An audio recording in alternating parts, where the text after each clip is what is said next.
ეს არის კვირის თემა ნანა ლეჟავასთან ერთად. გამარჯობა. ჩვენ ყოველ კვირას სწორედ ამ დროს შევხვდებით ერთმანეთს და ვეცდებით გავაანალიზოთ ყველა აქტუალური ამბავი და პოლიტიკური მოვლენა.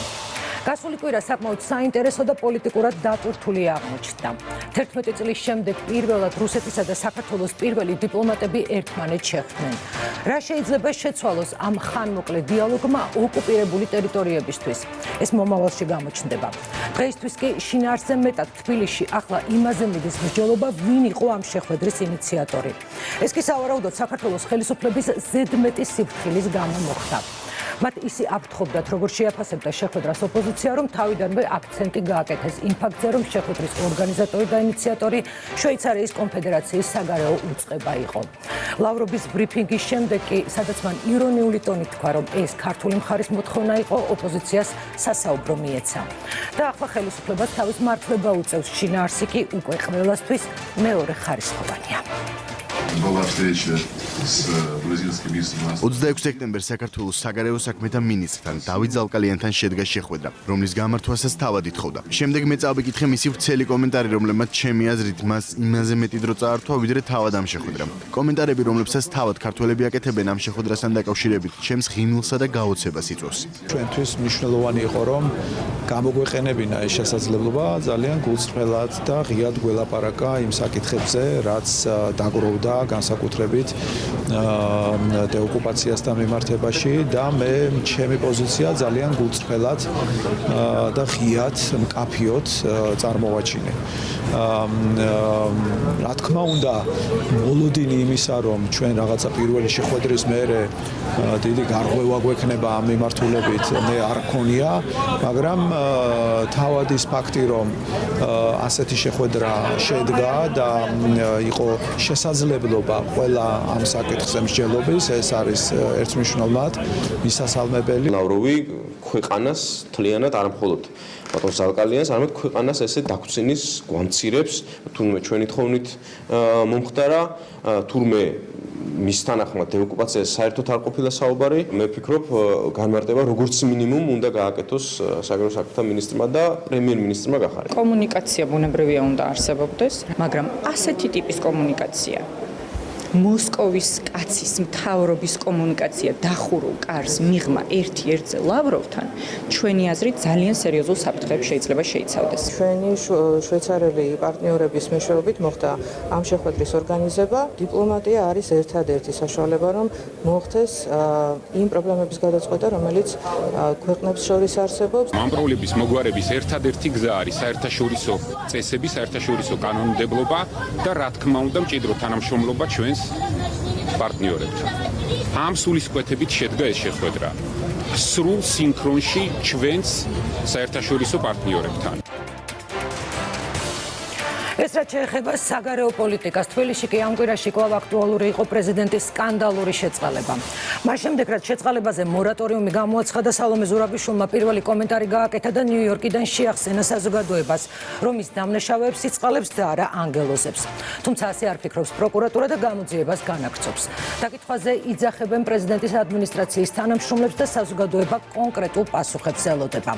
პასუხი პროკურატურამდე სალომე ზურაბიშვილმა თქვა, ის იღებს სრულ პასუხისმგებლობას ყველა შეწყალებულზე, თუმცა ეს ბუნებრივია, საზოგადოებისთვის საკმარისი არ არის. მივიღე გადაწყვეტილება ჩემით, კიდევ ერთხელ ვამბობ, რომ შეწყალება ეს არ არის ახალი სასამართლო, რომელიც ექვემდებარება რაღაც ობიექტურ კრიტერიუმებს, ეს არის შეფასება ერთი ადამიანის მიერ, რომელიც არის პრეზიდენტი და რომელსაც აქვს ეს უფლება, რომ შეაფასოს გარემოებები და არა გამართოს ახალი სასამართლო. ეს არის ცოტა მე მგონი რაღაცა ცნებების არევა და შეწყალება კიდევ ერთხელ ვიტყვი ძალიან ხაზგასმით. ეს არ არის ვინმეს გამართლება. და საერთოდ შეწყალება ეხება არა ანგელოზებს, არამედ დანაშაულ პირებს. კიდევ ერთი თემა, რომელიც გასულ კვირაში საზოგადოების ყურადღების ცენტრში აღმოჩნდა დაპირისპირება პარლამენტში. უმაღლეს საკანონმდებლო ორგანოში სეირი ამჯერად ყოფილმა თანაგუნდელებმა მოაწყვეს ეკაბესელია ვანოზარდიაშვილს ხელით შეეხო. ეს კი იურიდიული კომიტეტის ყოფილი თავმჯდომარის ყოფილი მოადგილის რეპლიკას მოყვა, რომელმაც ბესელიას მორალი ახსენა. შეგვიძლია თამამად ვთქვათ, რომ ბესელია ზარდიაშვილის ამ დაპირისპირებას უფრო დიდი გამოხმაურება მოყვა ქართულ საზოგადოებაში და სოციალურ ქსელებში, ვიდრე ლავროვი ზალკალიანის შეხვედრასაც კი.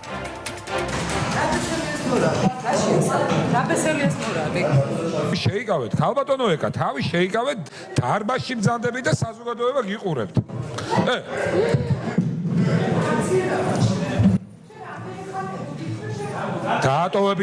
დაატოვებინეთ დარბაზში. სიცხვილი რა არის, იცი? საყოფაცო ტესტის გამო რომ გამოგავუძულეს რა? მონაშენი და დიშტა შეკრული ხალხი. ინდა ფაქტები. სოწორია, ვისი ბავშვის ნაცვლია? და მე იშვილი ნაცვლია. აი სახე.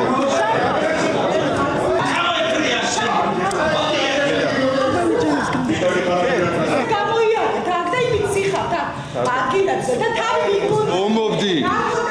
როდის შეიწყალეს შენი შვილი? მითხარი, სააკაშვილმა რატო შეიწყალა მარცაჯულების დამთავრებიდან მეორე დღესვე შენი შვილი? მარიკა მელრუაშვილი ვისი მე ბავშვის ნათლია? ზაზა მეიშვილი კოტე კუბლაშვილის მოადგილე ვისი მეჯვარია და მოადგილე ბავშვის ნათლია? ნონა წოწორია ვისი მეჯვარე და ბავშვის ნათლია? საბოლოოს მოსამართლეების მოსმენა პარლამენტში, თუ თქვენ დროს გამონახავთ, გირჩევთ არ გამოტოვოთ ეს მოსმენები და ზედმიწევნით ყურადღებით უყუროთ.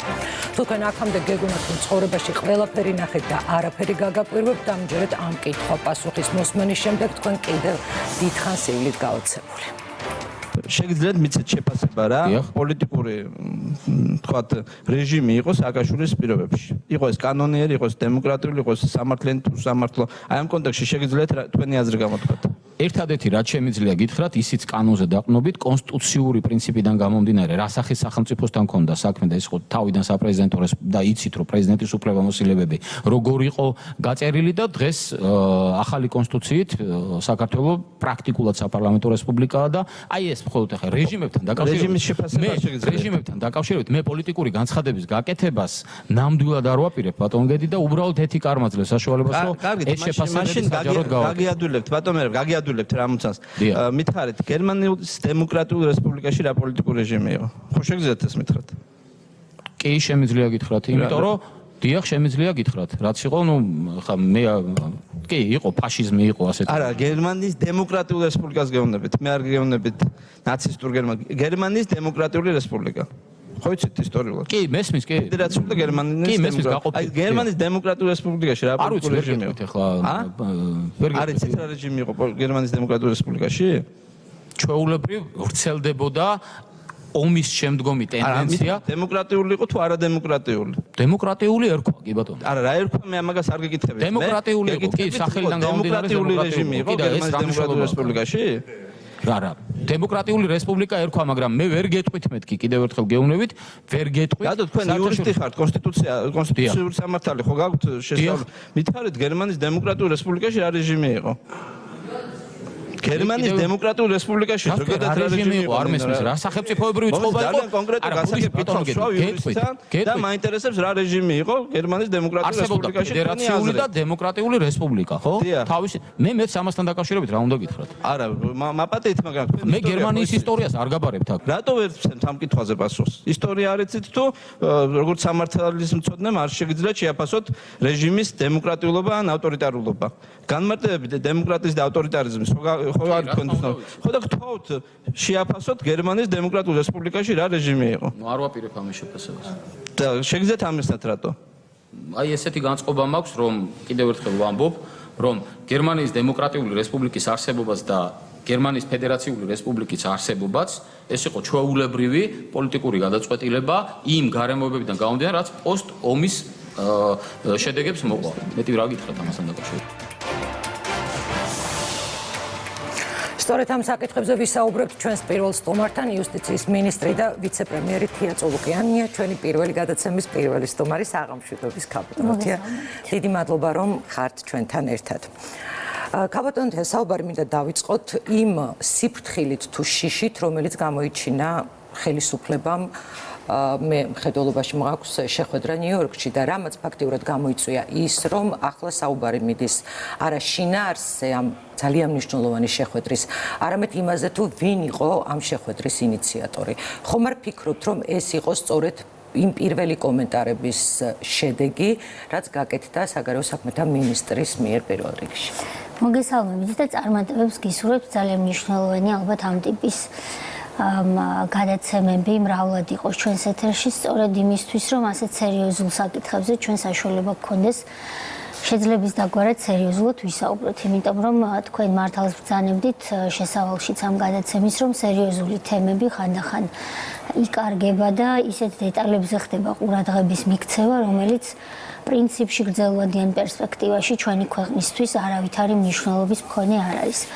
თუმცა ხელისუფლებამ ხომ არ შეუწყო ხელის, რომ სწორედ რომ მეორე ხარისხოვნად ქცეულიყო ეს თქვენ ახსენეთ სიტყვები შიში ან სიფრთხილე. შიში ან სიფრთხილე რომ ყოფილიყო ჩვენი მამოძრავებელი ძალა, ალბათ ზალკალიანი არ შეხვდებოდა ლავროვს.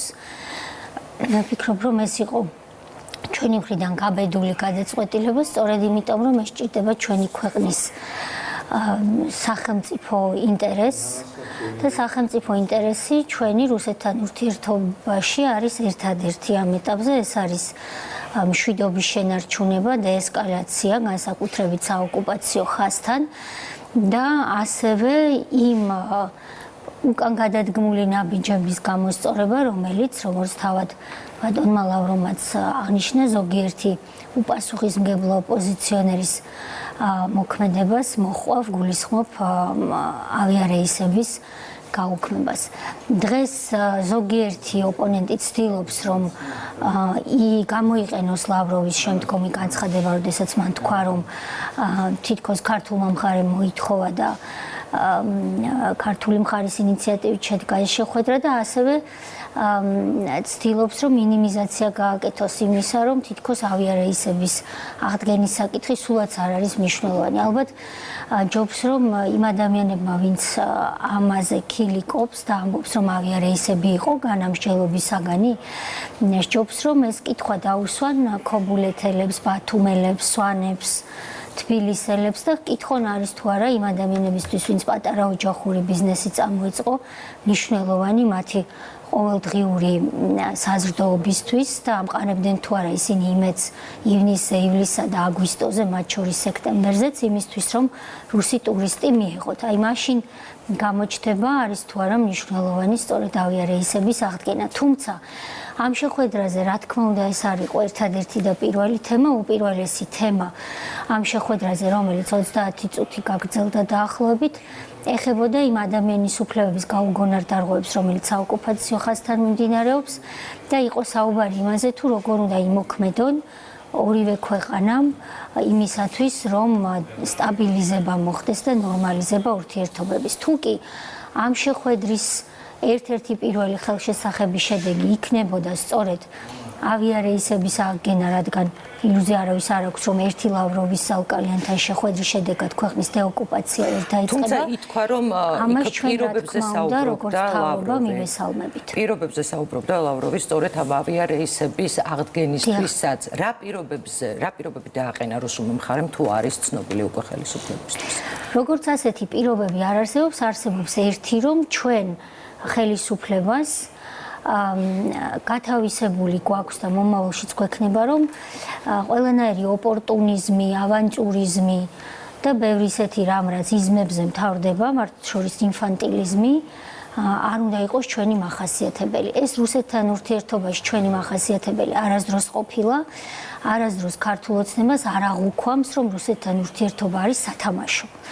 შესაბამისად, ამ არხებში ურთიერთობის გაგრძელებაზე საუბრობდა ჩვენი მხრიდან საგარეო საქმეთა მინისტრი და მეორე მხარეს იყო აბსოლუტური გაგება იმისა, რომ სწორედ ეს არის კონსტრუქციული ქცევა და დასრული ადამიანების ქცევა იმისათვის, რომ ნორმალიზება მოხდეს ოპოზიციის პასუხისმგებლობაზე, ხო, როდესაც საუბრობდით ავიარეისების შეწყვეტაზე. აქ მხოლოდ ოპოზიციის პასუხისმგებლობაზე უნდა ვისაუბროთ, რითაც დაიწყო საერთოდ ეს მოვლენები, საპარლამენტაშორისო ასამბლეა და ასე შემდეგ, სადაც შეიძლება ითქვას, რომ არ იყო გათვლილი ხელისუფლების მხრიდან ის საფრთხეები და ფაქტიურად ეს ამბავი, რაც მოხდა და როგორც დაიწყო, იყო მოწმენდილ ცაზე მეხის გავარდნა. არავინ არ ელოდა ამას. და ხელისუფლებას აქვს თუ არა თავის პასუხისმგებლობა სწორედ აი ამ მოვლენების დაწყებისთვის. დიახ, მე ამ კითხვას ასე ვუპასუხებდი. ოპოზიცია ამბობს, რომ ავიარეისების მოშლა ჩვენი კი არა, ასე ვთქვათ, ხელისუფლების, რაც თქვენ კითხვაშიც იყო, ხელისუფლების გაუთვლილ ნაბიჯებს მოხვა. თუმცა ისინი ამ ბოლო საათებში ამბობენ, რომ აი ლავროვმა ბრძანა, რომ თითქოს შეხვედრა ქართული მხარის ინიციატივით მოხდა, მათ ჯერათ ამის და ალბათ ისიც უნდა დაიჯერონ თუ ლოგიკასთან ახლოს არიან, რომ ბატონმა ლავროვმა თქვა, რომ სწორედ მათი ქცევის შედეგად გადაწყვეტა რუსეთმა ავიარეისების გაუქმება. ან გვჯერა იმისა და ყველა იმ კომპონენტისა მისი ნათქვამიდან, რასაც ბატონი ლავროვი ამბობს, ან უნდა თქვა, რომ არაფრის არ სჯერათ. რა კი ამბობენ, რომ იმის ჯერათ, რომ ქართული მხარის ინიციატივით მოხდა ეს შეხვედრა, იმისაც უნდა სჯეროდეთ, რომ ბატონმა ლავროვმა ღიად თქვა, რომ ავიარეისების გაუქმება არა რომელიმე ქართული ოცნების წარმომადგენლის უპასუხისმგებლო ქცევას მოყვა, არამედ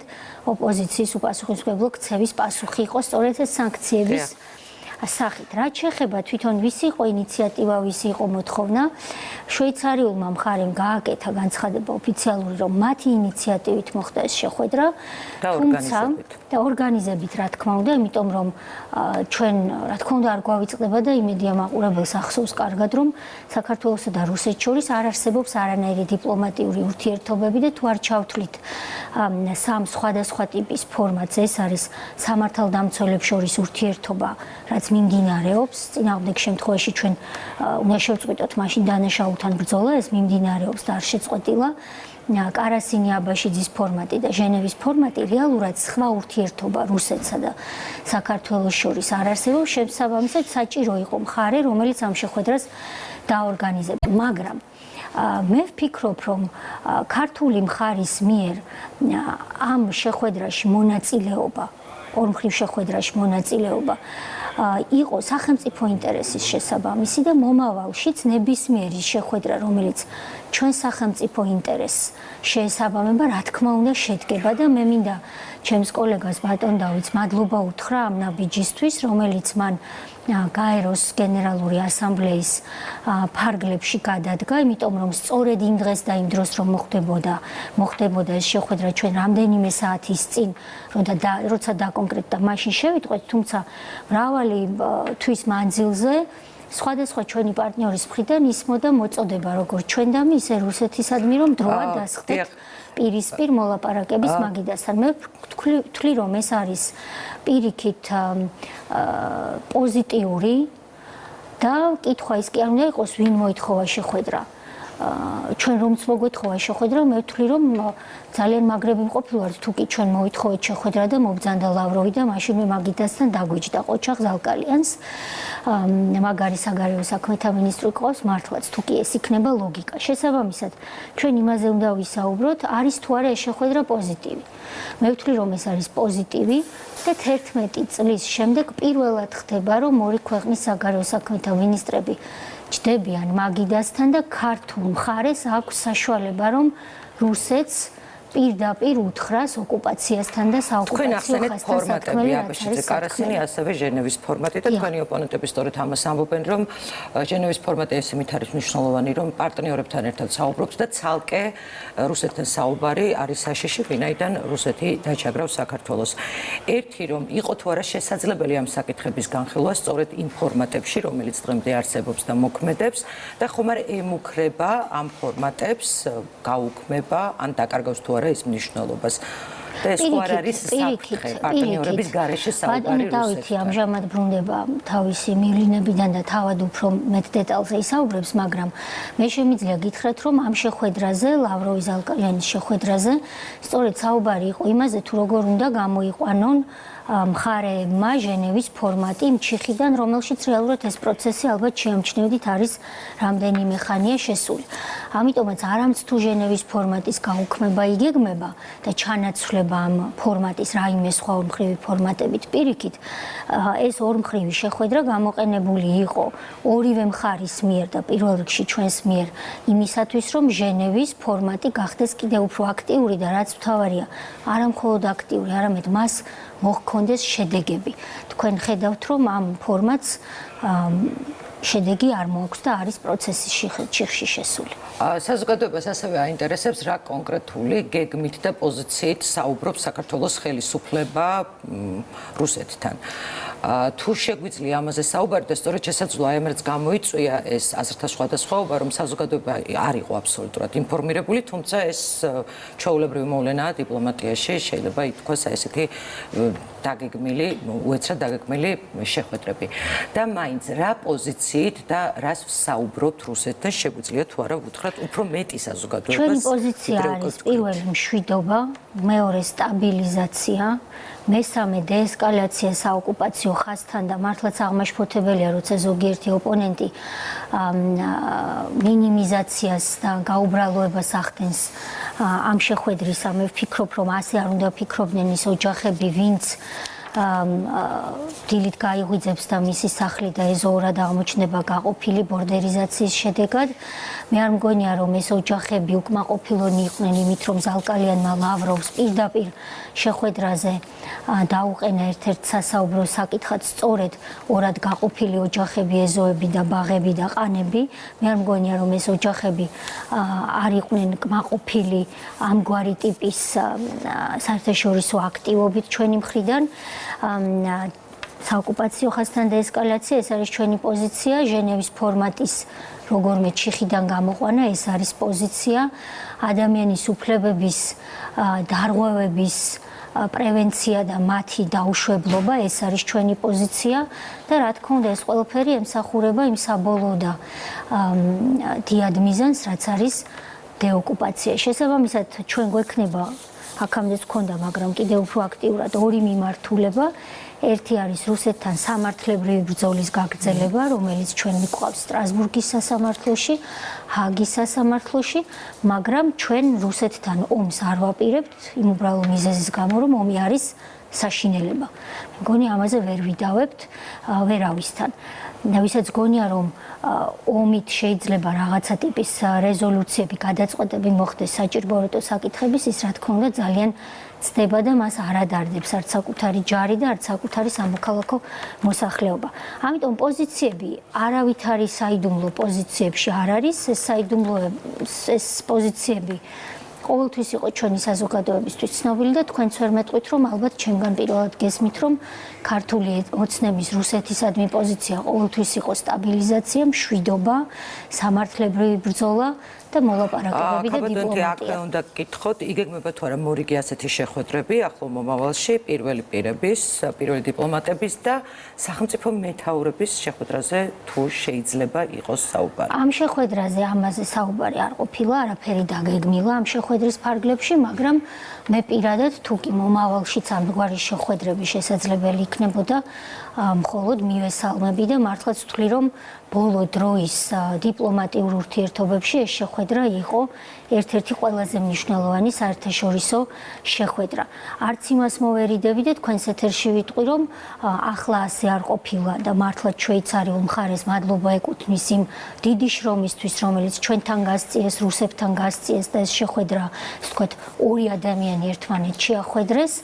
თუ კი მომავალში ჩვენი ქვეყნის ინტერესს დასჭირდება, ზალკალიანმა დიახაც რომ უნდა მოითხოვოს შეხვედრა, როცა ის ჩათვლის საჭიროდ, რომ ჩვენი ქვეყნის ინტერესისთვის და იმ ოჯახებისთვის, ვინც საოკუპაციო ხაზთან იტანჯება, ეს გარკვეული შვების მიმცემი. აქვე უნდა გკითხოთ კომპენსაციაზე, რომელიც რუსეთის სახელმწიფომ უნდა გადაუხადოს საქართველოს დეპორტირებულ მოქალაქეებს 10 მილიონზე არის საუბარი. თქვენ აპირებდით, რომ მინისტრთა კომიტეტისთვის მიგემართათ.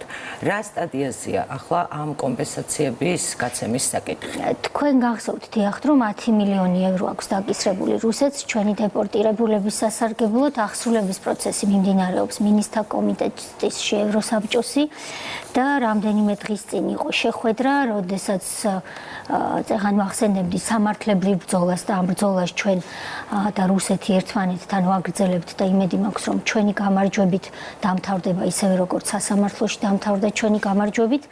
აღსრულების პროცესში რუსეთი ამბობს რომ ჯერ თანხას არ ჩარიცხავს თუ კი მას ზუსტად არ ეცოდინება ამ მომწურავი სია დაზარალებულების არადა ეს სია ჩვენ სტრასბურგის სასამართლოში წარდგენილი გვაქვს მან მოითხოვა გადავადება საკითხის განხილვის ჩვენმა ევროპელმა მეგობრებმა ევროსაბჭოს ფარგლებში ხმა არ მისცეს რუსეთის ამგვარ პოზიციას, ხმა მისცეს საქართველოს პოზიციას დაუჭირეს მხარი და მიღებულ იქნა რეზოლუცია, რომლითაც ევროსაბჭოს წევრი ქვეყნების საგარეო საქმეთა მინისტრებმა რუსეთს მოუწოდეს, რომ რაც შეიძლება სწრაფად ჩარიცხოს ეს თანხა იმისთვის, რომ ჩვენ ამ თანხის განაწილების პროცესი მალევე დაივიწყოთ და ასევე ჩაინიშნა შემდგომი განხილვა ამ საკითხის არა გაისად, როგორც ეს იყო რუსეთის სურვილი, არამედ მიმდინარე წლის დეკემბერში. გასაგებია, ახლა გადავიდეთ შემდეგ საკითხზე, ეს არის შეწყალების სკანდალური თემა. თქვენ თქვით, რომ აუცილებელია გამოძიების დაწყება და გაქვთ კითხვები ამ საკითხთან დაკავშირებით. უფრო რომ დაკონკრეტდეთ, რა კითხვები გაქვთ ამ შეწყალებასთან დაკავშირებით? გამოძიების დაწყება არის კარგი მეთქი, ეს ჩემი პოზიცია არ იყო. გამოძიების დაწყების საკითხი გადაწყვეტა საგამოძიებო ორგანომ და მე ვთვლი, რომ და ეს ნამდვილად ვთქვი, რომ ეს პროცესი აუცილებელია, რადგანაც კითხვის ნიშნები გაჩნდა, რაც საზოგადოებას აქვს, ამაზე თქვენ დროს თუ რა კითხვის ნიშნები გაჩნდა არ დავხარჯავ, მაგრამ მნიშვნელოვანია, რომ ამ ერთი შეწყალების აქტის გამო მთლიანად შეწყალების ინსტიტუტის დისკრედიტაცია არ მოხდეს. რადგანაც თუმცა ამ ინსტიტუტის დისკრედიტაცია არა მხოლოდ სალომე ზურაბიშვილის შემთხვევაში ხდებოდა, გვახსოვს წინა პრეზიდენტებიც, როდესაც ფაქტიურად დაიწყო ამ პროცესის დისკრედიტაცია და შეგვიძლია ვთქვათ, რომ სალომე ზურაბიშვილის ამ შეწყალებამ დააგვირგვინა ეს პროცესი. ვერ ვიტყვით, რომ მხოლოდ დღეს დაიწყო ამის დისკრედიტაცია. გეთანხმებით, უბრალოდ ჩვენ ვხედავთ, რომ ერთადერთი თუ ვინმეს ჰქონია ერთი და იგივე სტანდარტი სამივე პრეზიდენტის ქცევისადმი, ეს არის ქართული ოცნება.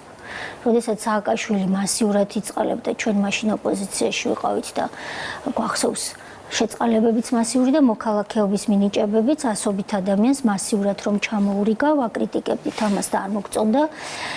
მარგველაშვილმა, როდესაც ხალხი შეიწყალა კონვეიერული წესით და ასევე გახსოვთ, რა თქმა უნდა, ის ადამიანი შეიწყალა, რომელმაც შემდეგ ბარნოვის ქუჩაზე ბავშვების თვალწინ დედასყელი გამოჭრა და ახლა ამჟამინდელი პრეზიდენტი მკვლელების შეწყალებასთან დაკავშირებით. და ასევე ძებნილი შეწყალებასთან დაკავშირებით, რაც არის, მე მგონი უპროცედურო ჩვენი სტანდარტი სამივე პრეზიდენტისადმი, როდესაც ისინი შეცდომებს უშვებდნენ თბილად, რომ თქვა შეწყალების ინსტრუმენტის გამოყენებისას იყო ერთი და იგივე პოზიცია.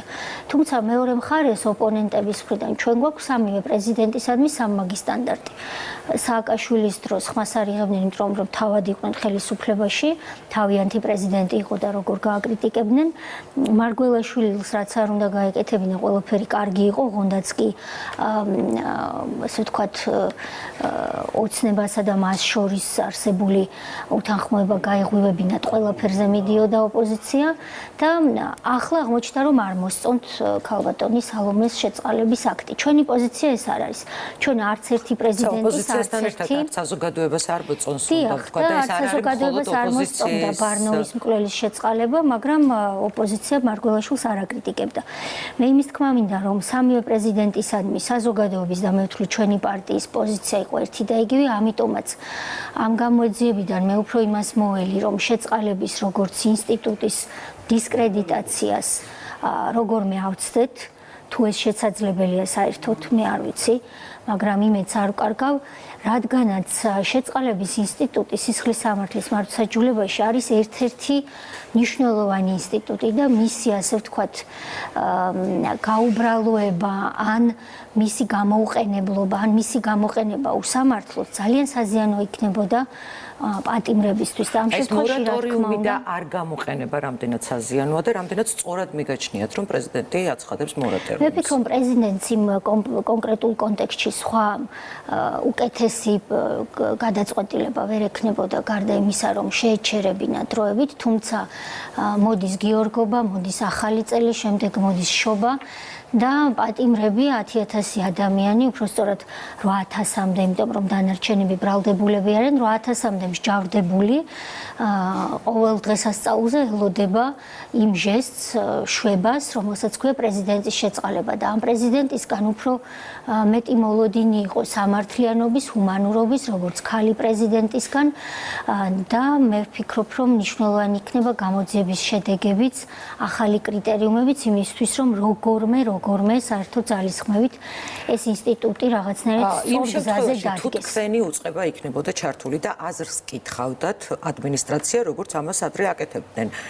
იყო თუ არა შესაძლებელი, რომ საერთოდ გამორიცხულიყო ასეთი შეცდომა და საინტერესოა ერთი, როდესაც თქვენ აზრი გკითხეს ადრე, იმ სიებში იყვნენ თუ არა ადამიანები, რომლებიც თქვენთვის იყვნენ მიუღებელი და თქვენ უბრალოდ ხაზი გადაუსვით და თქვით, რომ არა, ეს მოგახსენებთ, ამ შეწყალებაზე პრეზიდენტის ადმინისტრაციას ან თავად პრეზიდენტს, როგორც მანამდე იყო, ჩემთან რომ მქონოდა კომუნიკაცია ან ორ ადმინისტრაციაში შორის ყოფილიყო კონტაქტი, რა თქმა უნდა, ეს სრული პასუხისმგებლობით შემიძლია გითხრათ, რომ მკვლელების შეწყალებას ჩვენ მხარს არ დავუჭერდით, არა იმიტომ, რომ ზოგადად მკვლელის შეწყალება, მე ბევრჯერ ვთქვი, ვფიქრობ დაუშვებელია, ეს მე ასე არ მგონია, მაგრამ მკვლელი აი სამი რომელიც სულ რამდენიმე თვის წინ არ მომერიდება და ვიტყვით ძლივს ჩასვა პროკურატურამ ციხეში, განსაკუთრებით 4 მეზურის მკვლელზე მაქვს აქცენტი, იმიტომ რომ გამოძიების წინააღმდეგ ყოველთვის დრო მუშაობს და ეს მკვლელობა დიდი ხნის წინ იყო მომხდარი და ამიტომ პროკურატურა მტკიცებულებებზე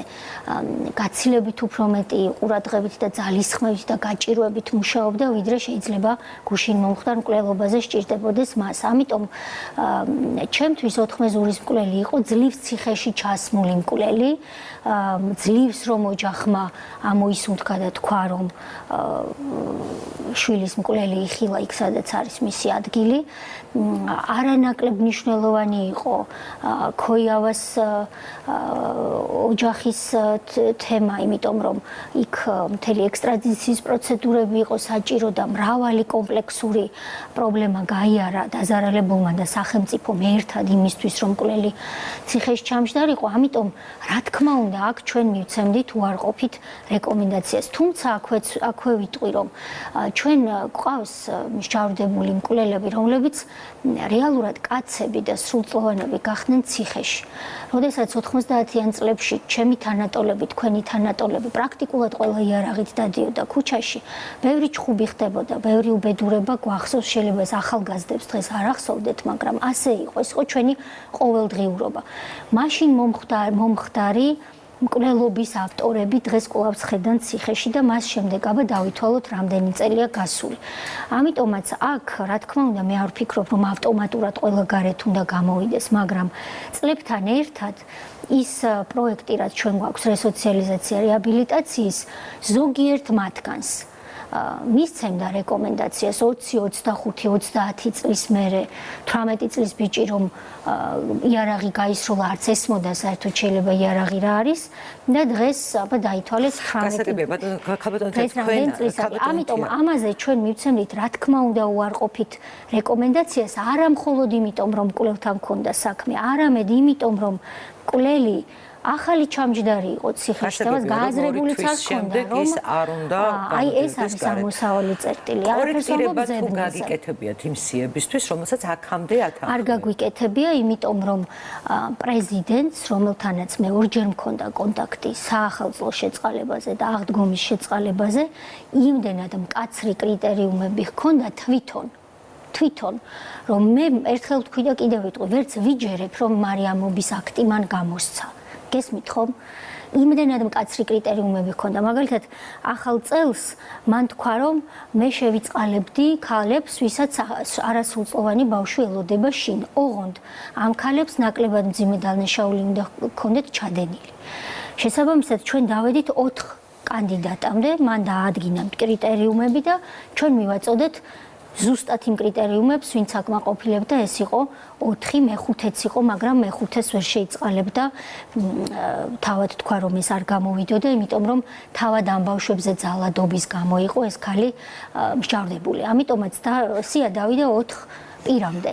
იგივე ძალიან მკაცრი კრიტერიუმები ჰქონდა მას აღდგომაზე და პირიქით ის სია, რომელიც მას ჰქონდა და თქვა, რომ აი ამათ მომმართეს და მე ვფიქრობ, რომ ეს შესაწყალებელია, ჩვენ უბრალოდ გვთხოვა, რომ გადაგვემოწმებინა სოციალური გარემო. ვინ დახვდებათ ამ ადამიანებს ოჯახში, მაგრამ ის სია, რაც მან წარმოადგინა, იყო თავისთავად ძალიან მწირი. ამიტომაც მიყოლს, რომ მან ხელი მოაწერა პრეზიდენტი ამ სისხლის სამართლის საქმეს არ ეცნობა. ეს უბრალოდ ამას აკეთებენ ადამიანები მის ადმინისტრაციაში, ვისი პასუხისმგებლობის ქვეშაც არის და შემდეგ უკვე ესია მიდის პრეზიდენტთან. სწორედ ამიტომ დაიწყო ხო გამოძიება, რომ გავიგოთ რა მოხდა სინამდვილეში და ვინ მიაწოდა ეს მიუხედავად იმისა, რომ პრეზიდენტი თავად იღებს პასუხისმგებლობას, გასაგებია ხელი მან მოაწერა, თუმცა მოამზადა სხვამ და სხვა მისცა რეკომენდაცია. გამორიცხავთ თუ არა კორუფციულ ფაქტებს? სანამ გამოძიება მიმდინარეობს, რა თქმა უნდა, არაფრის გამორიცხვა არ შეიძლება. პრეზიდენტიც როგორც ახლა ჟღერდება, გამოიკითხება ამ საქმეზე და ის თავის სათქმელს, რა თქმა უნდა, იტყვის. და შემდეგ უკვე გამოძიებამ უნდა გითხრას, რა გამოარკვია. ეს ჩემთვის ჯერ არ არის ცნობილი და იმედი მაქვს, რომ გამოძიებაც დაგვეხმარება იმაში, არა მხოლოდ ახალი კრიტერიუმები და რეფორმა ამ ინსტიტუტის, რომ როგორც თავშიც ვთქვი, ამ ინსტრუმენტის რეფორმირება და გადარჩენა მოხდეს, იმიტომ რომ ეს ძალიან მნიშვნელოვანი ინსტრუმენტია იმ მსჯავრდებულებისთვის, რომლებსაც არც პირობით ვადამდე გათავისუფლება ეხებათ და რომლებსაც აქვთ უფლება, რომ მთელი ცხოვრება არ გაატარონ ციხეში. ეს ძალიან მნიშვნელოვანია. ყველა პატიმარს, მათ შორის უვადოს და ასეთია ჩვენი სტანდარტი ევროპული, აქვს უფლება, რომ მან არ გაატაროს მთელი ცხოვრება ციხეში. ზოგმა შეიძლება გაატაროს და იმსახურებს კიდეც, მაგრამ უფლება ასეთია, რომ მისი საქმე უნდა იქნეს სერიოზულად და ძალიან ძნელია იმაზე საუბარი, რა შედეგს დადებს გამოძიება და ყველა ველოდებით პასუხს. თუმცა იმ შემთხვევაში თუ იკვეთება კორუფციის ნიშნები, ამის შემდეგ რა ხდება? ეს შეიძლება თუ არა იქცეს პრეზიდენტის იმპიჩმენტის მიზეზად? მოდით დაველოდოთ გამოძიების შედეგებს. დღეს ამაზე საუბარი და გარკვეულ სცენარებზე საუბარი წმინდა წყლის სპეკულაცია იქნებოდა ჩემი. თუმცა ზოგადად თეორიულად შეგვიძლია ვისაუბროთ, აი პროცედურა რა ხდება ამის შემდეგ.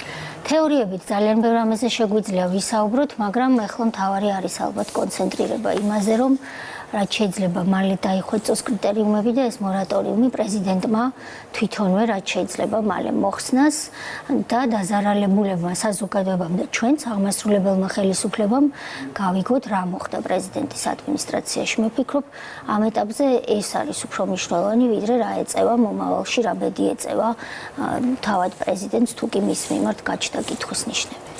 კომისიის გაუქმება თქვენი აზრით რამდენად ნორმალური იყო ამ შემთხვევაში? მე ვფიქრობ, კომისიის გაუქმება სწორი გადაწყვეტილება იყო, შეცდომა იყო ის, რომ ახალი კომისია დროულად არ შეიქმნა. ეს პროცესი გარკვეულწილად შეფერხდა მაისიდან, იმიტომ რომ ახალ კომისიაში ჩვენი რეკომენდაცია იყო ყოფილიყვნენ ფსიქოლოგები, რეაბილიტაციის სპეციალისტები, ფსიქიატრებიც, პედაგოგები, რომლებმაც სოციალური მუშაკები, რომლებმაც პრეზიდენტს პროფესიონალური და კვალიფიციური რჩევა უნდა მისცენ, მაგრამ სამწუხაროდ ეს პროცესი შეჩერდა. წინა კომისია, რა თქმა უნდა, პატივსაცემი ადამიანებით იყო დაკომპლექტებული, თუ არ ჩავთვლით ერთ-ორ NGO-ს, რომელიც იმიტომ რომ თვითონ მონაწილეობდა შეწყალებაში, მარგველაშვილის ყველა შეწყალება მოსწონდა და დღეს სალომე ზურაბიშვილის შეწყალებები არ მოსწონთ ამ NGO-ებს და მანამდე თვითონ იწყალებდნენ ხალხს და რა თქმა უნდა მოწონდათ. დანარჩენი ყველა პატივსაცემი ადამიანი იყო, მაგრამ ისინი არ იყვნენ ამ საქმის პროფესიონალები. მხატვარი ვერ იტყვის, ვინ უნდა იქნეს შეწყალებული, ვერც მწერალი ვერ იტყვის, რაც არ უნდა პატივსაცემი ადამიანი იყოს. ამას ვერც მინისტრი იტყვის და ვერც პრინციპში პრეზიდენტი. ეს საქმეები სერიოზულად და რაც თორე ინდივიდუალურად უნდა მოემზადდეს პატიმრის მონაწილეობით და დაზარალებულის მონაწილეობით. ქაბატონი ახლა ერთი ამბავი გამახსენდა, გაზაფხულზე იყო თუ არ ვცდები, როდესაც საკითხი დადგა თქვენი გადადგომის და თქვენ ირიბად ადასტურებდით კიდეც, რომ შესაძლებელია წასულიყავით პოსტიდან, თუ კი ერთ-ერთი საკითხი ისე გადაწყდებოდა, როგორც თქვენ არ გინდოდათ უბრალოდ და არ მიიჩნევდით საჭიროდ. მაშინ თქვენ თქვით, რომ აი ღრმა სიბერეში ვუპასუხებ ამ შეკითხვასო და რო არ დაველოდოთ ღრმა სიბერეს და ასე ხარ არ ბერდები, ამიტომ მას შემდეგ სულ რამდენიმე თვე გავიდა და არ დაველოდოთ ამ სიბერეს, სწორედ ამას გეუბნებოდით. თქვენ შეგიძლიათ თუ არა თქვათ, იმიტომ რომ მე მაქვს ინფორმაცია დაახლოებით რაზე იყო მაშინ საუბარი და მაშინ პირდაპირ გკითხავთ და შეგიძლიათ ან დამიდასტუროთ, ან უარყოთ. მე არ ვთვლი რომ დღეს არის ამის დრო. და არც არის საინტერესო.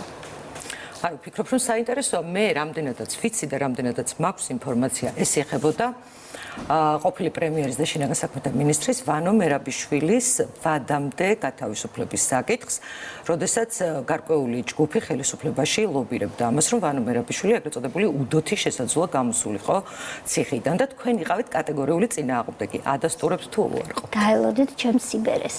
ანუ სიბერემდე ვერ მივიღებ პასუხს. კარგით, გასაგებია. მაშინ გადავიდეთ შემდეგ საკითხზე, რომელიც ამ კვირაში იყო საკმაოდ ესეთი საინტერესო, მოსამართლეობის კანდიდატების უვადო მოსამართლეების კანდიდატების განხილვა პარლამენტში, რომელიც ვფიქრობ, რომ ძალიან საინტერესოდ მიმდინარეობს. თქვენ თუ უსმენთ აი ამ მოსმენებს, თუ რა თქმა უნდა მესმის, რომ ძალიან ცოტა დრო გაქვთ, მაგრამ აი თუ შეავლეთ თვალი და თუ მოусმინეთ, თუნდაც აი ჩვენს ეთერში იყო რაღაც ფრაგმენტი. და რა შთაბეჭდილება დატოვა თქვენზე დატოვეს თქვენზე იმ ადამიანებმა, რომლებსაც უკვე მოусმინეს დეპუტატები? მე რა თქმა უნდა დეტალურად ვერ უსმენ, მაგრამ რასაც თვალი მოვკარი და ყური მოვკარი, ფიქრობ, რომ რა კი არა მხოლოდ კანდიდატებისთვის, არამედ დეპუტატებისთვისაც ეს არის პირველი სავარჯიშო, ასე ვთქვათ. საკმაოდ ბევრი რამ იქნება მომავალში დასახვეწი, თუნდაც კითხვების შინაარსი, ტონი, რა ტონითაც ეს კითხვები ისმება და შემდეგ ის პასუხები, რასაც დეპუტატები იღებენ, კანდიდატების მომზადების ხარისხი და ალბათ ნაკლები ანტაგონიზმი იქნება მომავალ არჩევნებზე, ამ პირველ არჩევნებზე ჩვენ ალბათ ამ ანტაგონიზმს ერთის მხრივ დეპუტატებსა და მეორეს მხრივ კანდიდატებს შორის, ვინც არიან წარმოუდგენილნი, ვერ გავექცეოდით. მთავარი არის, რომ თვითონ სისტემა ჩაირთო ამგვარი, იმიტომ რომ ადრე ვინ ვის რატომ ასახელებდა კანდიდატად და მოსამართლე როგორ გამოიყურებოდა და რას ლაპარაკობდა, ალბათ სასამართლო დარბაზში თუ დავინახავდით. ეხლა ეს პროცესი არის გამჭვირვალე. პარლამენტმა მეოთხე ტალღის პარალელურად ეს რეფორმაც წამოიწყო უზენაესი სასამართლოს მოსამართლეების კრიტერიუმები გაწერა, პროცედურა გაიწერა და ეს რა კი ხდება პირველად, ისე როგორც რაღაცები რომ ხდებოდა დამოუკიდებლობის აღდგენის შემდეგ პირველად, დღეს რომ შევხედოთ, ალბათ გაგვეცინება, ხომ? თურმე როგორ არ გვწოდნია თუმცა ეს ხალხი უვადოდ ინიშნება და ამიტომ აი სიცილის დრო რამდენად გვაქვს ეს არის საინტერესო. სიცილის დრო ალბათ არ გვაქვს, მაგრამ რაც არ უნდა ვაკეთოთ მომავალ თაობებს, მე იმედი მაქვს, რომ გაეცინებათ, იმიტომ რომ ისინი ჩვენზე უკეთესები უნდა იყონ, მაგრამ პირველი სავარჯიშოსთვის მე ვფიქრობ, რომ ეს არის რაც არის. მთავარია, რომ პროცედურა არის გამჭვირვალე, მთავარია რა იქნება კენჭისყრის შედეგი, ყველა დაიმსახურებს თუ არა ნდობას, მე რა თქმა უნდა გასაუბრებელს ვერ ვადევნებ ბოლომდე თვალს, მაგრამ კენჭისყრას ნამდვილად მივადევნებ თვალს, იმიტომ რომ რა თქმა უნდა ამ სიაშიც, როგორც თითოეული ჩვენი საზოგადოების წევრისთვის, ზოგი ჩემთვის მისაღები კანდიდატია, ზოგი არა, ან ზოგი აბსოლუტურად მიუღებელია. ამიტომ ანუ თქვენთვის არიან ის ადამიანები ამ სიაში, ვინც თქვენთვის არიან აბსოლუტურად მიუღებელები. რამდენია დაახლოებით გვარებს არ გითხოთ, ვიცით რომ არ ნუ მინიმუმ 2-3 არის, რომელიც მე ვფიქრობ, რომ ამ პოზიციაზე მე რომ ვიყო, კენჭს არ ვუყრიდი, მაგრამ ეს ჩემი სუბიექტური მოსაზრებაა და მაქვს პრეტენზია, რომ იყოს ობიექტურიც, მაგრამ მე არა ვარ კენჭის მყრელი, არც ამ რეფორმის სადავებთან ვდგარ ვარ და ჩემი მოადგილის მეშვეობით კანონის პროცესში პარლამენტში ვიყავით, რა თქმა უნდა, ჩართული და სულ ეს არის. რასაც მივესალმები, მიუხედავად ამ ყველაფრისა, არის ის, რომ პარლამენტი, რასაც ვხედავთ, ყველაფერს აკეთებს იმისთვის, რომ საკომიტეტო მოსმენები იყოს ღია და ვისაც კი აქვს სურვილი მივიდეს და კანდიდატებს კითხვები დაუსვას, ეს ხდომები არ არის დახურული და უპრეცედენტო გამჭვირვალობას და ღიაობას აჩვენებს მთლიანად ეს პროცესი. დანარჩენი რა კანდიდატებიც არიან, ის კანდიდატები არიან და დეპუტატები იმედი მაქვს, რომ სწორ გადაწყვეტილებას მიიღებენ. მთავარი არის, რომ უზენაეს სასამართლო საგრძნობლად შეივსოს, ეს სასიცოცხლოდ მნიშვნელოვანია, იმიტომ რომ ჰაერში გამოკიდებული ძალიან ბევრი დავაა და ეს პირდაპირ აზიანებს ჩვენი მოქალაქეების ინტერესს. ევროსაბჭოს საპარლამენტო ასამბლეის თანამოხსენებლებს ჰქონდათ რეკომენდაციები და ამ რეკომენდაციებში ერთ-ერთი იყო, რომ კარგი იქნება თუ არ შეივსება ბოლომდე და მინიმუმ 5 მაინც დაინიშნება თუ არ ვწდები ასე იყოს ზუსტად მინიმალური რაოდენობა ყოველ შემთხვევაში. თქვენ ემხრობით თუ არა რომ უნდა შესრულდეს ეს რეკომენდაცია და ამ ეტაპზე სანამ აი ეს პროცედურა როგორც თავად თქვით რომ არის პირველი და ჩვენ ვართ გამოუცდელები ყველანი ამ პროცესში დაინიშნონ მინიმალური რაოდენობის მოსამართლეები უზენაეს სასამართლოში. მე ვფიქრობ, რომ ეს არის პოლიტიკური შემოთავაზება და არა სამართლებრივი. ეს ჩაწერა კიდეც მსგავსი რეკომენდაცია ვენეციის კომისიამ თავის დასკვნაში და მე ვფიქრობ, რომ ამას არავითარი კავშირი არც სამართალთან, არც რეფორმასთან არ აქვს. ეს არის პოლიტიკური შემოთავაზება და რატომღაც ამ ადამიანებს, რომლებიც თავად პოლიტიკოსები არიან, მომხსენებლები, გონიათ, რომ ჯობია რომ 20-20-ის მერე შეირჩეს გარკვეული ოდენობა მოსამართლეების და მე მათ ერთხელ გავეხუმრე კიდეც ზოგიერთს, ვინც ეს ჩემთანაც დააყენა ეს საკითხი, რომ რაღაც მე მგონი მეტისმეტად ხართ დარწმუნებული მეთქი, რომ 20-20-ის მერე სხვა ძალა მოვა ხელისუფლებაში. ამიტომ იმის ილუზია, რომ 20-20-ში ნაციონალები დაბრუნდებიან და მოდი იმათ დაუტოვოთ და ასახელონ დანარჩენი კანდიდატები. მე ვფიქრობ, რომ აი თუ რამეა სასაცილო, ეს არის სასაცილო. თქვენ ფიქრობთ, რომ ევროსაბჭოში ასე ფიქრობენ, რომ აი ნაციონალები დაბრუნდებიან და ისინი სხვა ამას რას არ ჩულიუდებს 20-20-შიც, მე იმედი მაქვს, რომ ქართული ოცნება არჩევნებს ღირსეულად ჩაატარებს და თუ ვერ ჩაატარებს, მე არ მგონია, რომ ნაციონალებს დააბრუნებს ქართული ხალხი ხელისუფლებაში, ამიტომაც როდესაც რაღაცა რეკომენდაციას იძლევა, ალბათ წინასწარ უნდა გაანალიზო, რას ამბობ ხომ? ესეთი ძალიან ცუდი შეფასება მაქვს მე ამ რეკომენდაციის. ანუ თქვენ არ ემხრობით. არ ვემხრობი და მგონია, რომ ძალიან ზედაპირულია და გაუაზრებელი რეკომენდაცია. სანამ კიდევ ერთ დღის კვირის მთავარ თემას შევეხებით და ეს არის ინციდენტი პარლამენტში, რომელიც მოხდა დეპუტატებს შორის, მე მინდა გკითხოთ პენიტენციურ სისტემაზე. თქვენ გქონდათ ანგარიში 1 წლის შემდეგ, რაც გაერთიანდა თქვენს დაქვემდებარებაში შემოვიდა ეს უწყება და რამდენიმე სიტყვით რომ გითხრათ, რა შეიცვალა ამ 1 წელიწადში. ჩვენ 1 წლის მანძილზე შევეცადეთ, რომ 2 სისტემისგან გაგვეკეთებინა 1 სისტემა. მარტივად რომ თქვა, ეს გულისხმობდა რეორგანიზაციებს, ოპტიმიზაციას, რომ 1 სისტემისთვის მრავალ ადამიანს კი არ ემუშავა, როგორც მანამდე 2 სისტემაში, 2 სისტემის ადამიანები მუშაობდნენ, არამედ დაგვეზოგა თანხები და დაზოგილი თანხები მიგვემართა თანამშრომლების, მაგალითად ხელფასის ამაღლებისთვის, ვინც მართლაც ტიტანურ შრომას ეწევა და პირველი ვისაც შევეხეთ, ეს იყვნენ ყოფილი ბადრაგები, რომლებსაც რეფორმის შედეგად ჩვენ ესკორტის ოფიცრები ვუწოდეთ და ჩამოვაყალიბეთ ესკორტირების სამსახური, გავაუქმეთ ავაც ახსენებელი სასჯელ აღსრულების სპეცნაზი, რომელიც ყველას ძალიან ცუდად გვახსოვს წარსული დროებიდან და არაერთი მათგანი გათავისუფლდა სამსახურიდან და ვინც ასე ვთქვათ ჯანსაღი და სამსახურისთვის და კანონიერებისთვის მოწოდებული ხალხი იყო, გადმოვიდნენ ესკორტის ოფიცრებად დაიწყეს მუშაობა. ძალიან მნიშვნელოვანია, რომ შეიქმნა რესოციალიზაცია რეაბილიტაციის დეპარტამენტი, რომელიც ასე ცალკე არ არსებობდა და რეალურად ამით ჩვენ დავემშვიდობეთ თქვენს ხსმენიათ ალბათ ციხეებში სოციალის ინსტიტუტს. ჩვენ გვინდა არა სოციალი, ეგრეთ წოდებული ციხეში, რომელსაც პატიმარი გაუშვებს წადი, წიგნი მომიტანე, წადი წერილი დამიწერე, რა თქმა უნდა, ეს ჭირდება ამგვარი ტიპის დახმარება პატიმარს, მაგრამ ეს არ არის სოციალური მუშაკის საქმე. სოციალური მუშაკი ჩვენ გამოვიყვანეთ ციხის დირექტორის დაქვემდებარებიდან და შეიქმნა ცალკე დეპარტამენტი, რომელმაც პატიმრის რესოციალიზაცია, რეაბილიტაციაზე უნდა იზრუნოს და დაგვიბრუნოს ეს ადამიანი სასჯელის ამოწურვის მერე საზოგადოებაში ისე რომ ის იყოს ან უსაფრთხო, ან ნაკლები საფრთხის შემცველი, ვიდრე იყო როცა შედიოდა ციხეში. ასევე აკრძალეთ ის, რომ სოციალური მუშაკი გახდეს ნებისმიერი პროფესიის ადამიანი, ადრე თქვენ იცით, რომ მშენებელი ბიოლოგი ხდებოდა ეგრეთ წოდებული სოციალი და ის რეალურად სოციალურ სამუშაოს ვერ ახორციელებდა. შესაბამისად, ეს სტრუქტურა და პროფესია მე მჯერა, რომ მომავალი სტუდენტებისთვის თითქმის ყველა უნივერსიტეტმა უკვე დააარსა სოციალური სამუშაოს და მუშაობის ფაკულტეტები და პროფესიონალი სოცმუშაკები შემოვლენ უფრო და უფრო მეტად ჩვენ სისტემაში.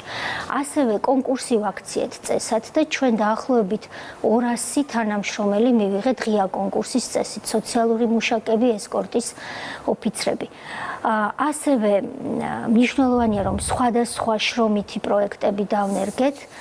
ყველაზე ალბათ თვალსაჩინო არის იმავაც ახსენებელი ადრე ასე იყო გდანის საპატიმროში, სადაც ხალხს აწამებდნენ, ჩვენ გავაშენეთ ბაღჩეულის ველები და გვაქვს ბოსტანი და თუ დაგაინტერესებთ მოგბრძანდით, იქ შრომობს 7 უვადო პატიმარი, რომელთაგან რამდენიმე 20 მეტი წელია იმავე საპატიმროში ან პენიტენციურ დაწესებულებაში არის. მე მგონი ეს ძალიან ბევრი დროა.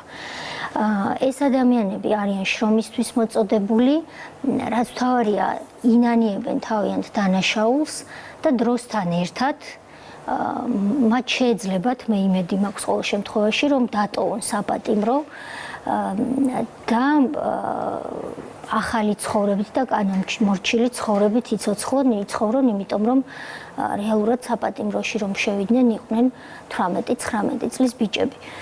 ასევე მნიშვნელოვანია, რომ ჩვენ გვინდა ერთ-ერთ დაწესებულებაში მრეწველობის სხვადასხვა მიმართულება განვავითაროთ, რომ პატიმრებმა უკვე ციხეში დაიწყონ მუშაობა და ეს არ ხდებოდეს მხოლოდ ერთ მე-16 დაწესებულებაში, არამედ ყველა დაწესებულებაში ამგვარი ტიპის სამუშაო არსებობს და ასევე ინფრასტრუქტურული გარდაქმნა დავიწყეთ. ჩვენ დანაშაულს რო ვებრძოლოთ, აუცილებლად გვჭირდება, რომ არ არსებობდეს იმ ტიპის ეგრეთ წოდებული ზონები, რაც არსებობს. უნდა არსებობდეს, რა თქმა უნდა, პატიმრისთვის შესაძლებლობა, რომ მან საკანში არ გაატაროს 23 საათი 24-დან, მაგრამ არა ისე, რომ გაუღო კარები, გამოდიან და უსაქმურად არის ეს ხალხი, რაც მათი უფლებების დარღვევა. მათ უნდა ჰქონდეთ საპატიმროში ჰაერი და საქმე. აი ეს ორი რამ არის, რაც დღეს ციხეში არ გვაქვს. საკმარისი ოდენობით ჰაერი, იმიტომ რომ 1 საათზე მეტს დახურულ ციხეებში ვერ შეიჟნობენ პატიმრები, თუ არ ჩავთვლით გლდანის ბოსტანს, სადაც წილიდან საღამომდე გარეთ არიან და იქ სადაც ჰაერი აქვს და მთელი დღე გარეთ არიან, იქ არ აქვს საქმე. უსაქმურობა კი იწვევს თავისთავად სხვადასხვა ტიპის ცუდ აზრებს თავში, რაც დანაშაულთან ბრძოლასთან ძალიან მნიშვნელოვანია. ეს არის მოკლედ ის მიმართულებები, რაც ჩვენ დავიწყეთ და რამდენიმე წლიანი სამუშაოა ეს, მაგრამ თავარია, რომ საფუძველი უკვე ჩაღლილია. გასაგებია. მოგეთ იმდენი კარგი რამ მოკრავით პენიტენციურ სისტემაზე, რომ მე მგონი მორატორიუმის შეწყალებაზე შეიძლება ცოტა ხანი კიდე გაგრძელდეს, ხო? არა, ნამდვილად ჭირდებათ ჩვენ პატიმრებს მორატორიუმი. მორატორიუმის გაუქმება. და მინდა გადავიდე კვირის კიდევ ერთ თემაზე, ეს იყო დაპირისპირება პარლამენტში ეკაბესელიას და ვანო ზარდიაშვილს შორის, როდესაც ეკაბესელია ხელით შეეხო ვანო ზარდიაშვილს იმ რეპლიკის გამო, რომელიც დეპუტატმა წარმოთქვა ბესელიას მორალი. თქვენ როგორ შეაფასებთ ამ ინციდენტს და ამ ძალიან არასასიამოვნო ფაქტს, რაც მოხდა პარლამენტში? რა ჭრილში არ შევხედე ამ საკითხს და რა მიმართულებით არ შევეცადე, ყველანი ვრჩებით ჩვენ თავთან მარტო რაღაც მომენტში დღის განმავლობაში და გვაქვს ამის საშუალება. რა ლოგიკითაც და რა ჭრილშიც არ შევხედე ამ საკითხს, რა თქმა უნდა, მივედი ერთადერთ დასკვნამდე ჩემთვის ყოველ შემთხვევაში, რომ პოზიტიური ამ ინციდენტში არაფერი და არავისთვის არ იყო. ისიც თქვი და კიდევ თქვენი ეთერით ვისარგებლებ და გავიმეორებ, რომ თვალშისაცემი და აბსოლუტურად აუტანელი იყო ჩემთვის, რომ იმ საღამოსვე და მეორე დღეს და დღემდე გრძელდება იკა ბესელიას კრიტიკა, რომ როგორ თუ მან ეს გააკეთა. ეს რომ გააკეთა, მან ალბათ თავად იცის, რომ მაინც ახარბიელო მისთვისვე არ იყო, მაგრამ ქალიც ადამიანია, ქალი ადამიანის მეგობარია, ზოგს გონია ალბათ დღეს კიდევ, მაგრამ ქალი ადამიანია, მას აქვს თავისი ემოციები და ნერვები და ის არ უნდა მიიყვანო იქამდე, რომ ეს ნაბიჯი გადადგეს. და ალბათ მან ჩვენზე კარგად იცის, ეს კარგი იყო თუ ცუდი, ამიტომ მე ამაში შეფასებაში და ჭკუის დამრიგებლური როლი ჩემი ვერ იქნება. მაგრამ აუტანელი იყო მეთქი წაღან ვამბობდი ის, რომ დაიწყო მისი კრიტიკა და ეს ასეთი მწვავე და ასეთი კრიტიკა მე არ მახსოვს, როდესაც მელია და კვირიკაშვილი პირდაპირ ამ სიტყვის მნიშვნელობით გაეჯგიმნენ ერთმანეთს პარლამენტში, გახსოვთ ეს ხომ ყველაზე ბოლო. მანამდე იყო ზვიადაურსა და სხვებს შორის დაპირისპირება. ძალიან ბევრი იყო, თუმცა ქალის და მამაკაცის ეს დაპირისპირება მე მგონი ეს პირველი იყო და ტესტიც იყო გარკვეულწილად, იმიტომ რომ მანამდე მე არ მახსენდება ასეთი კრიტიკა, ასეთი მწვავე სიტყვები, ასეთი მოწოდებები, რომ იცით პარლამენტი, ბესელიას ეუბნებიან, პარლამენტი იცი რა არის, რატომ იქცევს. უნდა დატოვოს პარლამენტი. სხვადასხვა თქვენი თანაგუნდელები ამბობდნენ, რომ უნდა დატოვოს. მე ჩემი ძალიან კონკრეტული აზრი მაქვს ამასთან დაკავშირებით. თუ ცუდია, ის ცუდია, როდესაც მას ჩადის ქალია თუ კაცია და ეს უნდა ითქვას ხოლმე ხმამაღლა, იმიტომ რომ მაგალითად, როდესაც მე იქ მომსწრე ვიყავი და იქ ვიდექი, მელია და კვირიკაშვილი ერთმანეთს ეჩხუბებოდნენ და უშვერი სიტყვებით პარლამენტში. შემდეგ იყო მოსაზრება, კრიტიკა იყო ჩემი კოლეგა კაცი მინისტრებისადმი, რომ რას აკეთებდით იქ ვერ ჩაერიეთ, გახსოვთ ეს? ის კი არ იყო, რომ პარლამენტი რატო შეურაცხავით თუ ან ერთ მან მეორემო, რატომ არ ჩაერიეთო ჩემს კოლეგა მინისტრებს საყვედურობდნენ, რომ გეჩხუბათო, რომ დაგეცვათ პრემიერ-მინისტრი. ისე ამ შემთხვევაშიც არავინ არ ჩარეულა, მე როგორც მახსოვს. მე ვფიქრობ, რომ ზოგადად პარლამენტში ყველა ქვეყანაში ხდება, იმიტომ რომ უშუალოდ ერთმანეთთან არიან და პოლიტიკურად დაპირისპირებული ადამიანები და ხდება, რომ ადამიანი ვერ იკავებს თავს, მაგრამ რაც ნაკლები იქნება ასეთი შემთხვევები, რა თქმა უნდა, პარლამენტს ეს უფრო შეფერის, ვიდრე ჩხუბი და ხელით შეხება ერთმანეთისადმი. მეორეს მხრივ მნიშვნელოვანი ასევე, რომ კაცმა დეპუტატებმა, რომლებიც ახლა ქალ დეპუტატს მოუწოდებენ ქცევის კორექტირებისკენ და თავშეკავებისკენ, თვითონ გაიაზრონ, რომ ქალი დეპუტატი ძალიან ცოტა იყო წარსულში, ახლა ცოტა მეტია და მე იმედი მაქვს, რომ უფრო მეტი და მეტი ახალგაზრდა ქალი შევა პარლამენტში და თვითონ აი ამ ქალთა მონაწილეობის ინსტიტუტს პოლიტიკაში უფრო მეტად უნდა მოუფრთხილდნენ. აღარაფერს ვამბობ და მე მგონი, რომ ჩვენ შეფასებას არ იმსახურებს ის ფაქტი, რომ ქალს რაღაც წამოაძახო. ბოლო შეკითხვა მინდა დაგისვათ, ბესელიამ ძველ თანაგუნდელებს მოგმართათ, რომ გამიჯნოდით ვანო ზარდიაშვილის განცხადებებს. ერთი მინდა გკითხოთ, მიუხედავად იმისა, რომ თქვენ დღეს არ ხართ ერთ გუნდში, იყავით ძველი თანაგუნდელები. ეკა ბესელია არის თუ არა ნაციონალი და ნაციონალების აგენტი, თქვენი აზრით, როგორც მას კოლეგა დეპუტატმა მიმართა. ვანო ზარდიაშვილი. არ მგონია ასე. კარგი. დიდი მადლობა სტუმრობისთვის. მადლობა. უნდა დაგემშვიდობოთ. დიდი მადლობა.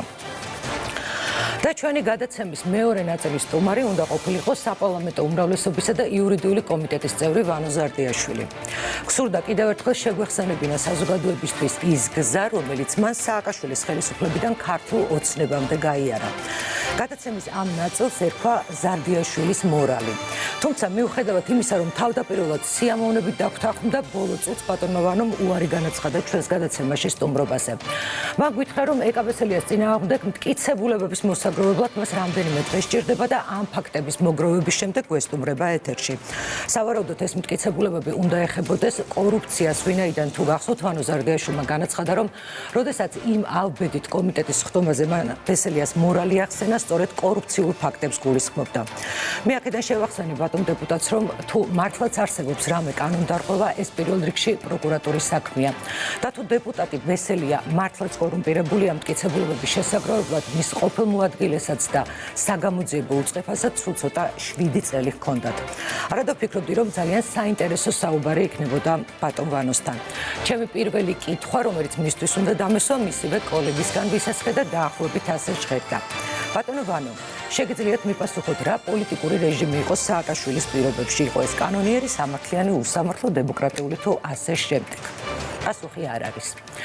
აი ასე დასრულდა ჩვენი გადაცემა, მე მომავალ კვირამდე გემშვიდობებით ნახვამდის.